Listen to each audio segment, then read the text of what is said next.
మీరు ఇప్పుడు చూస్తుంది ఇది కంచి అండి. ఈ కంచిలోని స్పెషల్ ఏమిటంటే ఈ గుడి చాలా బాగుంటుంది చూడడానికి. మరొక స్పెషల్ ఏమిటంటే ఈ గుడిలోని చెట్టు మామిడి చెట్టు ఉంటుందండి. ఈ మామిడి చెట్టు 3500 సంవత్సరాల నాటి మామిడి చెట్టు అనమాట. ఇప్పటికీ కూడా ఈ చెట్టు చూస్తే మనకి ఎలా ఉంటుందంటే ఒక 10-15 ఓకే 20 ఇయర్స్ బ్యాక్ ఉండే చెట్లా ఉంటుంది అంతే తప్ప 3500 సంవత్సరాల నాటి చెట్లా ఏం అనిపించదు. అక్కడ బోర్డు కూడా పెట్టాడు, అందుకనే ఇది ఎప్పటిదనేది మనం అంత కరెక్ట్గా చెప్పగలుగుతున్నాను వీడియోలో. సో ఇక్కడికి చూసారా, చాలామంది వస్తుంటారు కంచి. ఇది మనకి తిరుపతి నుంచి ఒక 70 కిలోమీటర్స్ ఉంటుంది.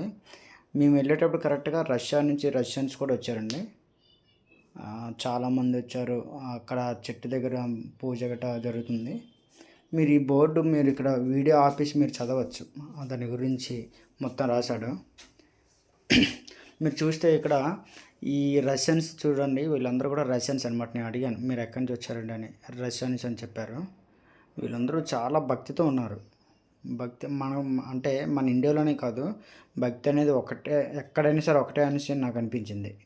ఇక్కడ వీళ్ళందరిని చూసిన తర్వాత చాలా భక్తితో దేవుని గట్టి కొలుచుకోవడం, వాళ్ళు చాలా భక్తిభావంతో ఉన్నారనమాట. సో ఇక్కడికి వచ్చేటప్పుడు మాత్రం మీరు ఈ చెట్టు చూడడం మర్చిపోవద్దు. ఈ కంచిలోనే ఉంటుంది. ఈ గుడి కూడా చాలా బాగుంటుందండి. Thank you very much.